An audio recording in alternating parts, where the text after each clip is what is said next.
Hermanos y hermanas, muy buenas noches. Bienvenidos una vez más a su programa Charlas Bíblicas, transmitiendo desde México en la ciudad de Querétaro. Agradecemos muchísimo la colaboración de nuestro hermano Jesús Lozada, quien desde México se encarga de labores muy importantes para que este programa pueda ser difundido con amplitud. Y también quiero agradecer de una manera muy particular a a las páginas Sola Escritura y a la página Teología e Historia de la Cristiandad, quienes muy amablemente se unen a este programa para la difusión de charlas bíblicas. Sé, hermanos y hermanas, que este programa no está llegando a todas las personas a quienes debiese llegar este día.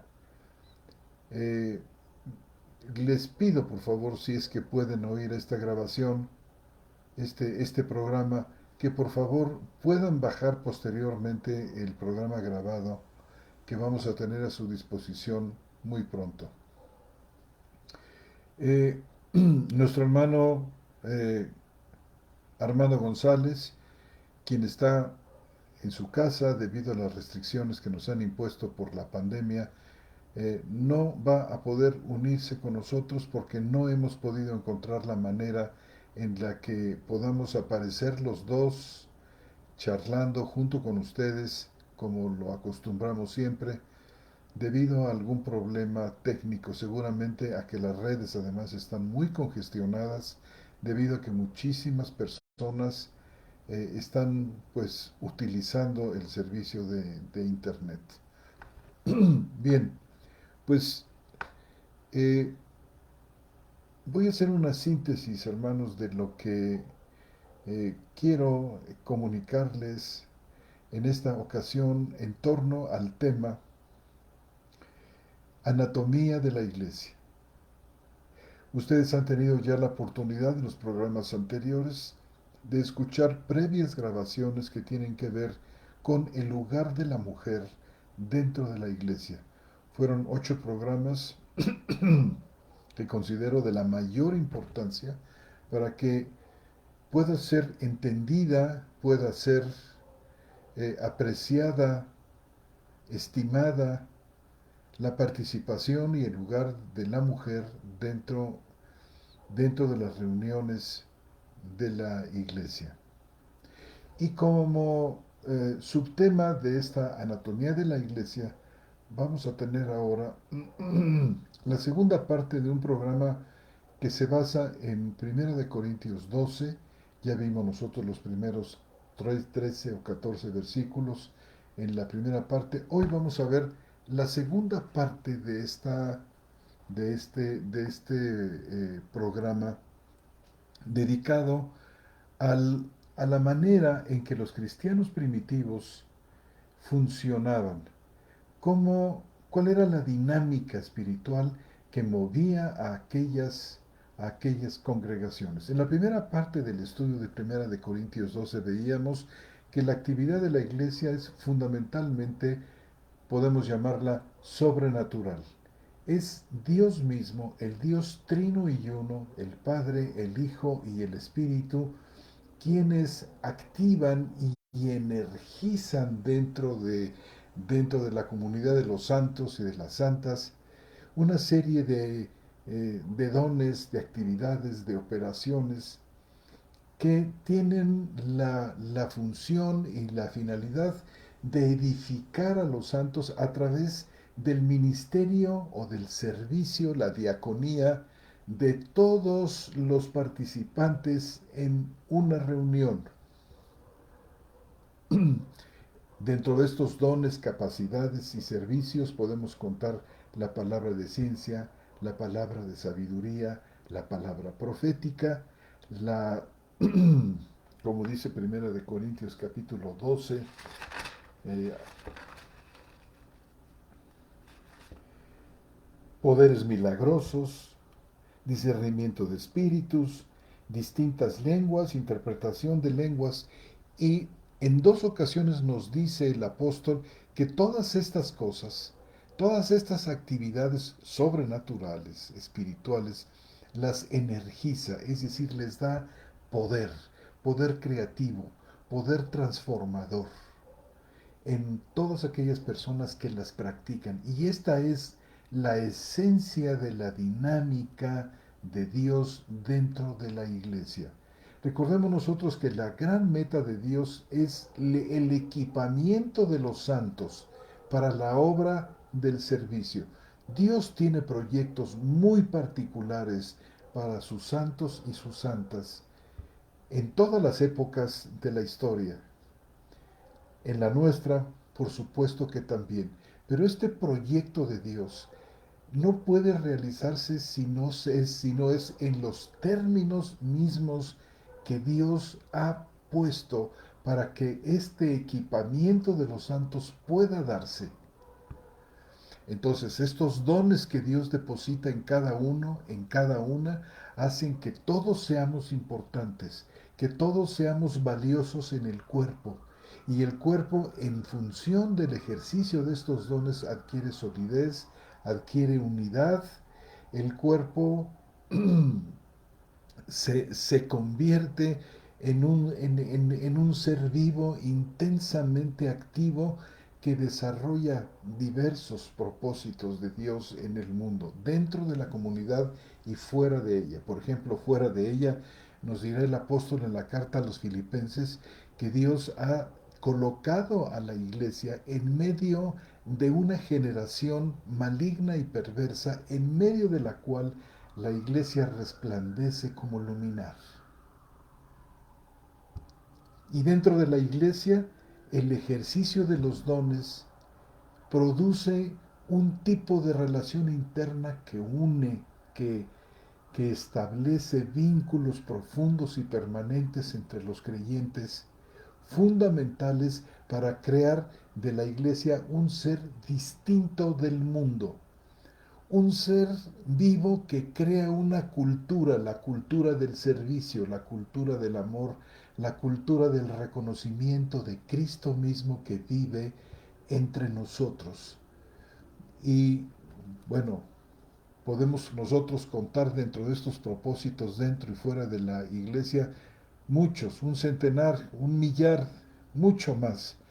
Es decir, el Señor nos ha llamado, nos ha constituido, ha perdonado nuestros pecados, nos ha hecho nacer de nuevo, nos ha dado su Santo Espíritu, nos ha declarado justos y en este momento, como dice un versículo maravilloso de la carta a los Hebreos, dice, nos está en este momento santificando, llevándonos a la perfección definitiva.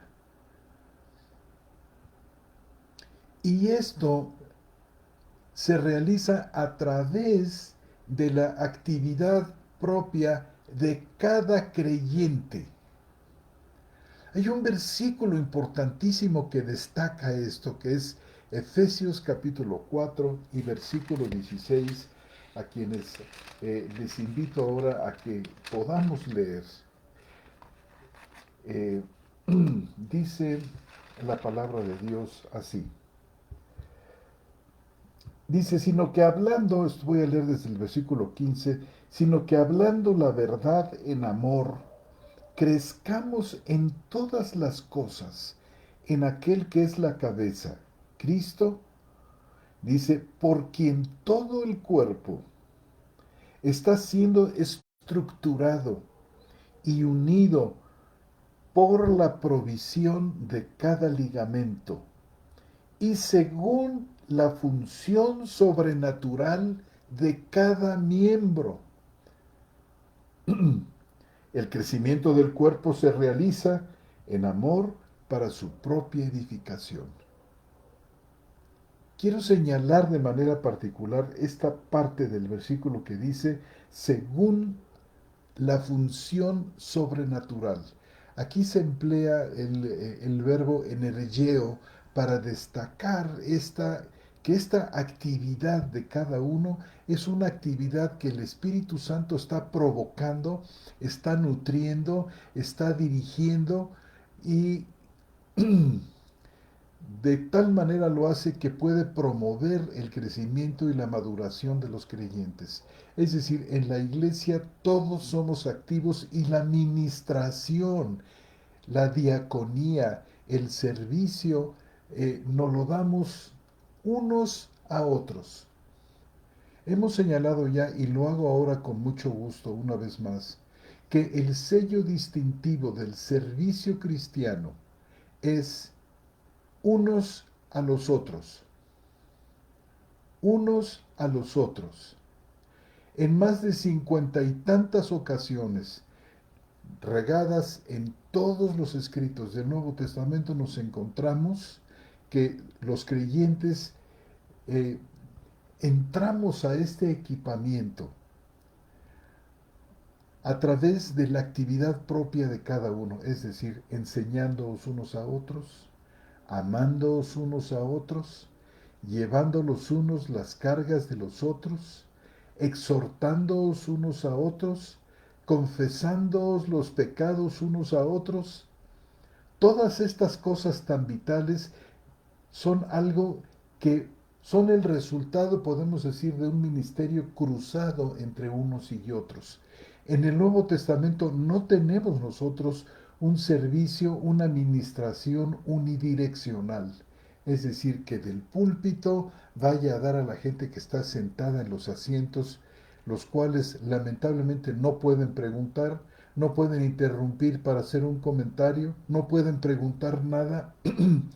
Y lo más grave de todo esto es que no nos encontramos esta práctica del sermón dentro de las actividades que Pablo señala que son las que deben estar en pleno funcionamiento, en plena operatividad cada vez que los santos se reúnen. Por eso nosotros podemos leer en Primera de Corintios 14, vean ustedes qué pasaje tan importante, cómo el Espíritu de Dios ha diseñado que sean las reuniones de los creyentes donde puede darse este ministerio cruzado, y en lugar de convertirnos en espectadores pasivos, nos convertimos en actores activos de un culto que va a redundar, un culto a Dios que va a redundar en crecimiento, en fortalecimiento. Dice Primera de Corintios capítulo 14, versículo 26, de la siguiente manera: ¿qué hacer pues, hermanos, cuando os reunáis? Cada uno tiene salmo, tiene doctrina, tiene revelación, tiene lenguas, tiene interpretación, y en los versículos que sigue va a hablar sobre la profecía, es decir, hay profecía. Y nosotros podemos reunir a esto lo que estaba diciendo el capítulo 12 de la primera de los Corintios, todo esto en el mismo contexto. Se habla de palabra de sabiduría, de palabra de ciencia, de profecía, etcétera. Estas son las cosas que se producen en la asamblea de los santos y que están en unos o en otros, en hombres y en mujeres, que tienen todos la libertad de poder expresar esto que el Espíritu Santo impulsa en los corazones de todos los que están allí reunidos.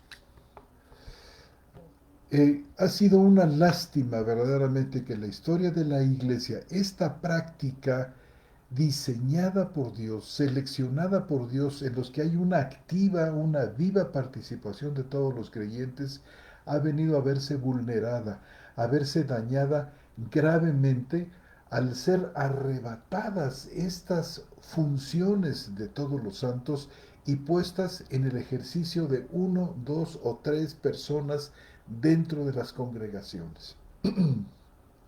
Y esto ocurrió muy temprano en la vida de la iglesia. Podemos remontarnos al siglo segundo, podemos hablar, por ejemplo, de aquellos escritos de Ignacio de Antioquía que fueron terribles en este sentido de terminar con la actividad del sacerdocio de los creyentes y en su lugar levantar a una élite, a una clase de gente especial a quienes llamaron clero, que estaba por encima en este sistema jerárquico que se creó, arriba del resto de la gente a la cual se le llamó laicos, un término que llegó a ser peyorativo, despectivo, para señalar a los creyentes que no tenían instrucción formal.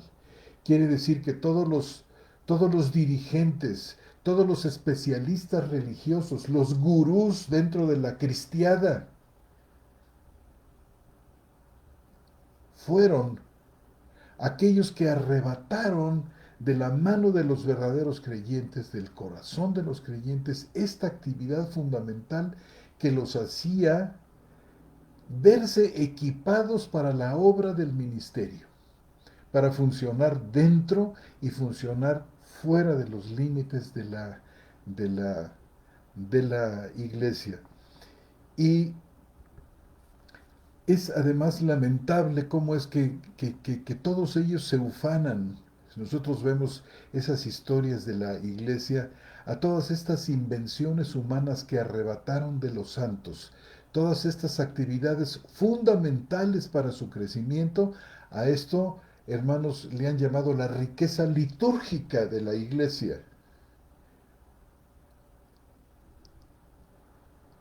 Toda esta élite que tomó el lugar de los santos. El culto cristiano dejó de ser esto que estábamos leyendo nosotros en Primera de Corintios 14. La reunión de los santos llegó a ser el lugar de la multiparticipación, del compartir en común los bienes espirituales, los dones, las capacidades espirituales, los servicios, las operaciones que Dios depositaba en cada uno para un trabajo específico, decíamos, de edificar a los santos y de fortalecer a la iglesia, les fue quitada, y como resultado de esto es lo que tenemos ahora, una cantidad de gente que está en la niñez espiritual. Es la iglesia de la infancia perpetua. Y todas estas formas litúrgicas y todos estos arreos y todos estos vestidos y todos estos títulos honoríficos que les encanta llevar a todas estas gentes que les llaman monseñores, su eminencia, su santidad, padre, que son reconocidos entre comillas como líderes.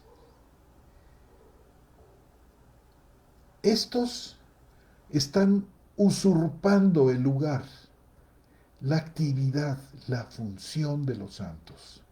Se convirtieron simplemente en espectadores pasivos del show religioso y comenzaron a morir espiritualmente, y en lugar de convertirse ellos en los verdaderos ministros, es decir, servidores, en los diáconos, eso quiere decir, decíamos en un programa anterior, la palabra diaconía.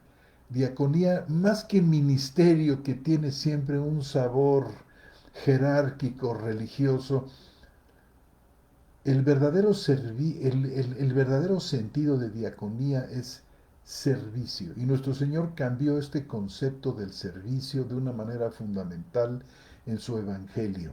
Recuerden ustedes aquel pasaje de Mateo capítulo 20, donde la mujer la madre de los hijos de Zebedeo se acercó a Jesús pidiéndole que uno de sus hijos estuviera a su izquierda y el otro a su derecha cuando él viniera en su reino,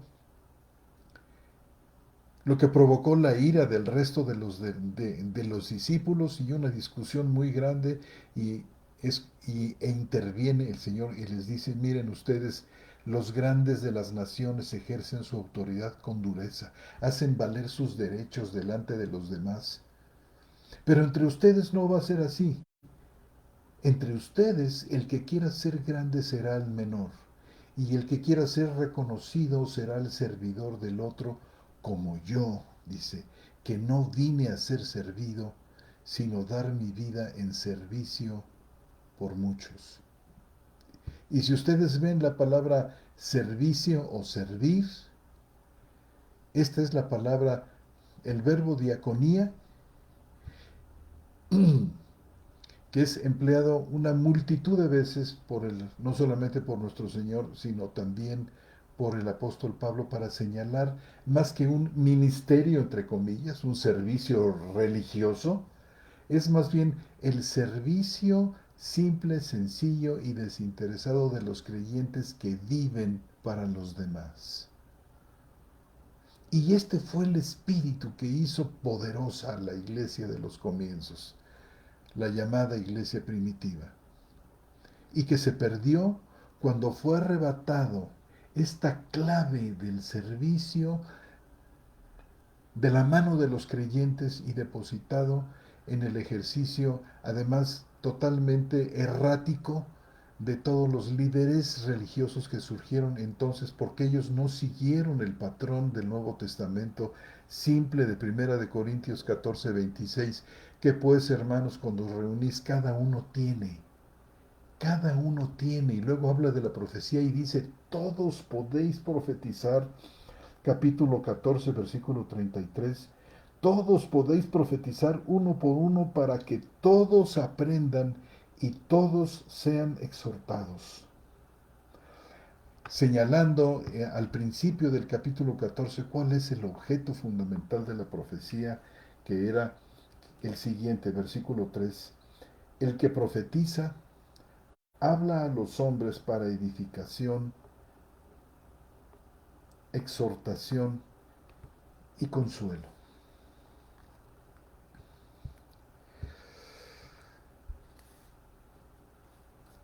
En muy pocas palabras, amados hermanos, esto es lo que yo quería decir hoy a todos ustedes.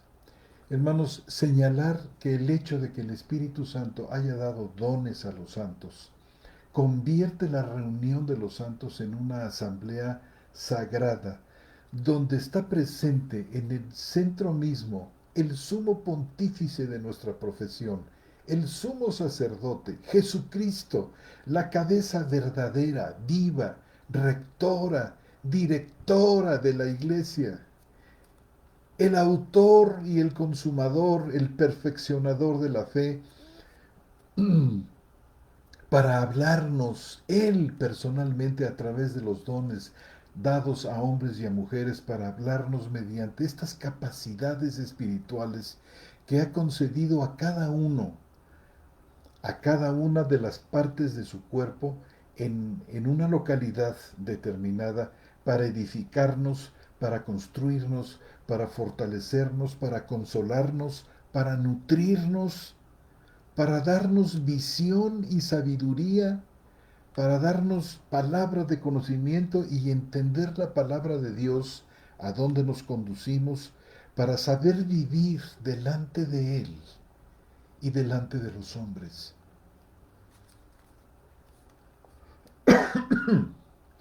¿Y cómo es posible que se haya despreciado este modelo que produce todas estas cosas que tenemos aquí en 1 Corintios 12 y 14? ¿Qué acaso no dice, por ejemplo, el capítulo 12 y versículo 7, que vean ustedes, a cada uno le es dada la manifestación del Espíritu, dice, para provecho propio? Aquí dice que cada uno recibe un don particular, una actividad sobrenatural dada por el Espíritu Santo. Dice, una manifestación del Espíritu.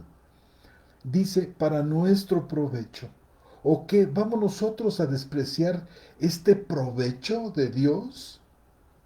¿Qué nos es realmente poca cosa? ¿Que buscamos un modelo diferente?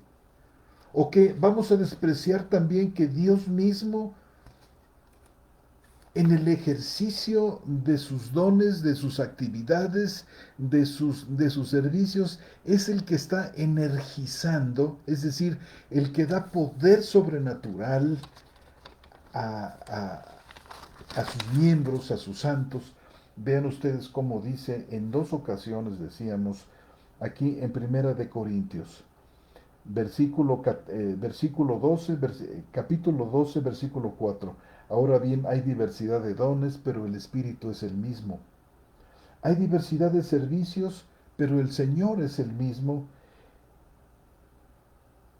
Y hay diversidad de actividades, pero Dios que está energizando todas las cosas, en todos es el mismo. Y termina el versículo 11 diciendo, pero todas estas cosas las energiza el único y el mismo Espíritu, repartiendo a cada uno en particular como Él quiere. ¿O qué, hermanos?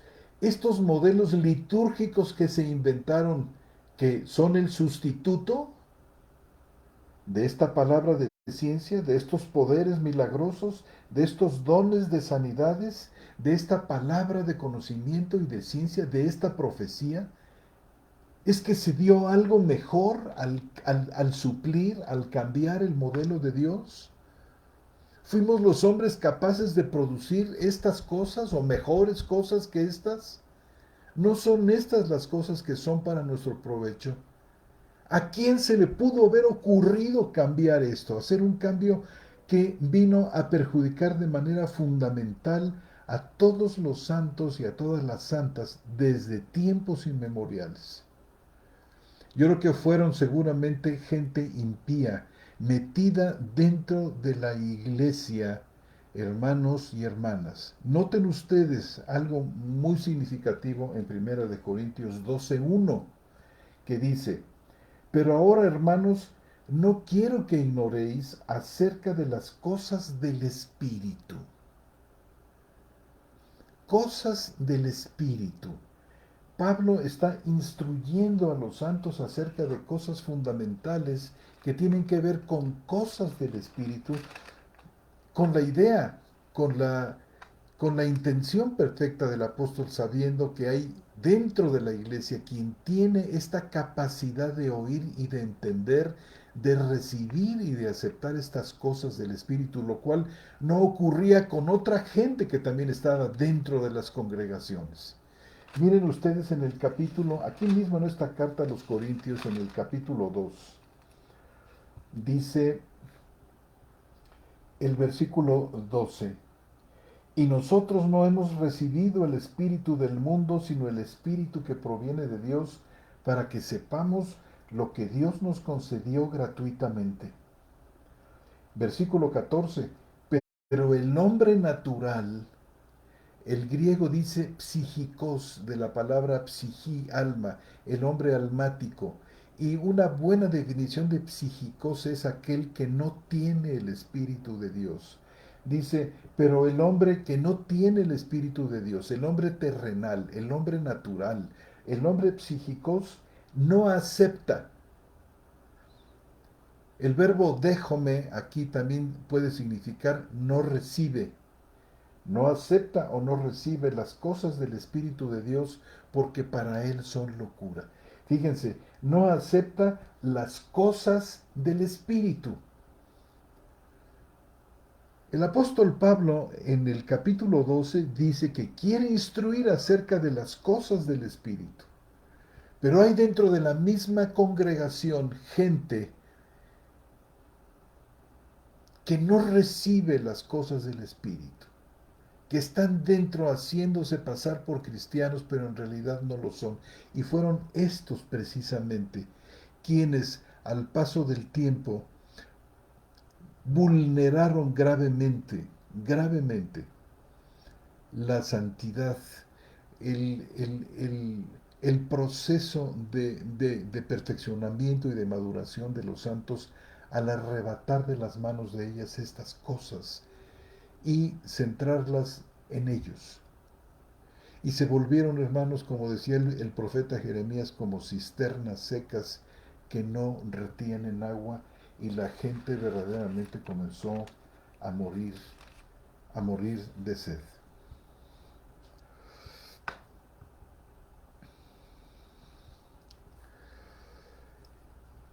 Ha sido grave que hayamos sustituido un modelo por otro como si nada, y nosotros podemos ver hasta la fecha en todo el sistema denominacional de la cristiandad, que cada quien hace exactamente lo que le parece, toma lo que quiere, inserta lo que quiere, convierte la reunión de los santos en un show de cantos, en un show de emociones. Los mismos cantos que normalmente se utilizan en lo que se llama el culto de adoración son tan impersonales, son tan lejos de la verdadera doctrina cristiana, son tan enfocados en la necesidad y el yo de la gente, que realmente se perdió también el espíritu de alabanza y de adoración. Pues ha sido realmente una tristeza que se haya cambiado esto.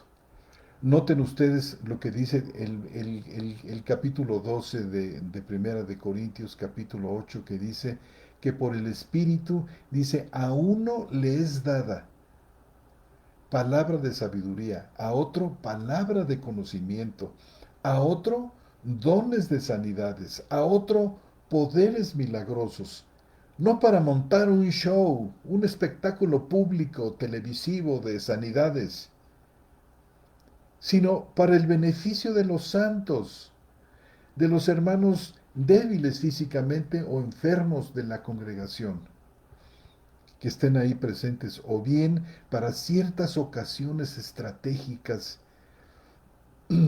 para Dios, para la gloria de Dios, no para levantar fondos, para que Él sea glorificado, para que Él sea conocido.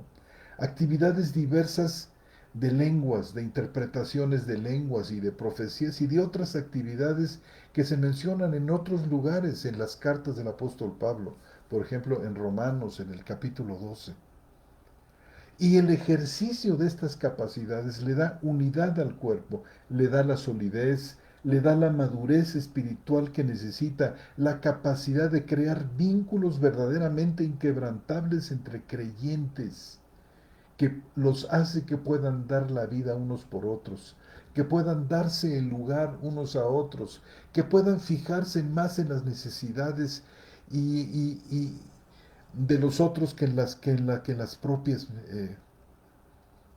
mismas, que los santos hermanos se ocupen, todo esto produce el ejercicio de estas capacidades, que los santos se ocupen, que den su vida, que vivan en este medio sagrado, divino, de la actividad del Espíritu, que esta es realmente la voluntad de Dios. Por eso, hermanos, la reunión multiparticipativa ha sido tan atacada y ha sido reemplazada por otras actividades cuyo sello es que son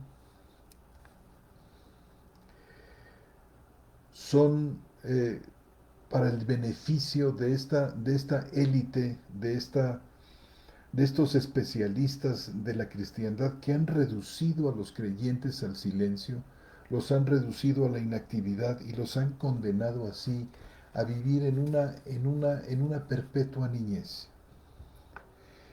Si nosotros seguimos leyendo, después del capítulo 12, los versículos, por ejemplo, del versículo 12 en adelante, vamos a ver nosotros ahí, podremos ver cómo el Espíritu de Dios está hablando del cuerpo, de la actividad de cada uno de los miembros del cuerpo. Se destaca sobre todo la dignidad que cada uno de los miembros del cuerpo tiene. Los dones, las operaciones, los servicios, por sí mismos ya denotan actividades en el cuerpo, actividades sobrenaturales, energizadas por el Espíritu que nos da así el querer, dice el griego, como el hacer energizado, lo cual hace del cuerpo de Cristo un ser verdaderamente vivo, intensamente activo, no es pasivo, no es letárgico, no vive solamente para sí mismo. Y el equipamiento de los santos para la obra del servicio, como dice en la carta a los Efesios, es un propósito vital, central del llamamiento de Dios para convertirnos en irreprensibles y sencillos hijos de Dios sin tacha en medio de una generación perversa, decíamos, y depravada, entre los cuales resplandecemos como luminares. Y la multifacética obra de Dios, como vemos, es hacia dentro de la iglesia como hacia afuera de ellos. Y así Dios prepara a sus santos y a sus santas para la era venidera, forjando en ellos desde ahora la imagen misma de su Hijo, creando una raza especial a través del nuevo nacimiento, una nueva creación, una nueva humanidad, una raza nueva de hombres y mujeres que estamos creciendo día con día hacia el ideal de Dios, que es lo que llama Él el hombre perfecto. Y termino con un versículo que está en Colosenses, en el capítulo 28, que tiene que ver con esta maravilla del crecimiento. Dice, hablando del misterio que envuelve esta enseñanza de Cristo y su cuerpo, dice en el capítulo 1, versículo 26, el misterio oculto desde los siglos y edades, pero que ahora fue manifestado a sus santos, a quienes quiso Dios dar a conocer cuál es la riqueza de la gloria de este misterio entre los gentiles, que es Cristo en vosotros, la esperanza de la gloria, a quien nosotros anunciamos amonestando a todo hombre y enseñando a todo hombre con toda sabiduría para presentar a todo hombre perfecto en Cristo, es decir, unido a Cristo, en lo cual también me fatigo, luchando conforme a su energía, dice, la cual me energiza con poder. Así es que es vital para nosotros el que regresemos a este modelo bíblico, a este modelo paulino, a este modelo neotestamentaria, que regresemos y pidamos al Señor que permita que en este regreso sus sacerdotes, hombres y mujeres, sean despertados, se vuelvan activos y tomen el lugar que les corresponde. Es decir, estamos hablando, hermanos, de la creación verdaderamente, o podemos, no sé, porque esto es la obra de Dios y solamente la obra suya, en la de una recreación de la iglesia según el modelo que nosotros vemos aquí en el Nuevo Testamento. La iglesia que se reúne por las casas, como se reunía en los tiempos del Nuevo Testamento, donde no hay jerarquías, donde somos una familia en Cristo, donde todos tenemos a Cristo como la cabeza y Él nos dirige en todas las cosas a través de estas capacidades espirituales que nos ha dado. Voy a dejar aquí el estudio porque comenzamos tarde y seguramente hay aquí algunas preguntas dentro dentro de nuestros participantes. Dice nuestro hermano Norton Madrid, nos saluda. Nuestro hermano Mino Rodríguez, saludos. Mucho gusto volverlos a ver. Nuestro hermano Jesús Lozada, quien nos explica que hemos tenido problemas con la transmisión de Facebook. A otros tantos hermanos que en este momento veo que no aparecen aquí. No sé si mi hermano Jesús tenga algunos otros correos recibidos que pudiera pasarlos aquí a través del WhatsApp, alguna pregunta o algún comentario. Nosotros te recordamos que su participación en estas charlas, aunque sea por el chat escrito, es muy importante y no hemos dejado de agradecer a todos y todas las personas que nos han mandado sus puntos de vista, sus preguntas, sus objeciones. Todas son bienvenidas y todas nos ayudan a entender más y a crecer más. Dice que no hubo preguntas hoy. Hermano Jesús, pues muchas gracias. Muchísimas gracias. Y pues a la vista de que no hay aquí aparentemente otra pregunta, otra participación, Pues vamos a dar por terminado el programa de hoy, invitándoles para el siguiente miércoles, el miércoles 13, donde va a estar nuestro hermano Armando González. Ojalá que pudiésemos arreglar este problema de la tecnología, de poder aparecer ante ustedes los dos en la charla. De otra manera, nuestro hermano Armando va a estar a cargo del programa que sigue. Y bueno, pues saludamos a todos nuestros hermanos y hermanas que nos honran con su presencia. Un fuerte abrazo desde la ciudad de Querétaro, México, y nos vemos con su ayuda en otro de sus programas, charlas bíblicas. Que descansen y buenas noches.